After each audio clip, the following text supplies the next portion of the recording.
FIFA আন্তর্জাতিক প্রীতি match সামনে রেখে ভিয়েতনামে দ্বিতীয় দিনের মতো অনুশীলন সেরেছে বাংলাদেশ ফুটবল দল।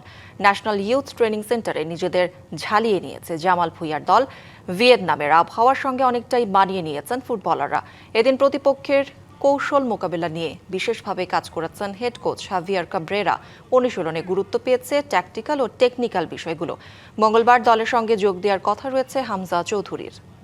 সুমিতদার কথা বা হামজা ভাইয়ের কথা না বলে না, এরা আসলে অনেক বড় মাপের প্লেয়ার। অনেক কিছুই পরিবর্তন হয়েছে এখন ন্যাশনাল টিমে।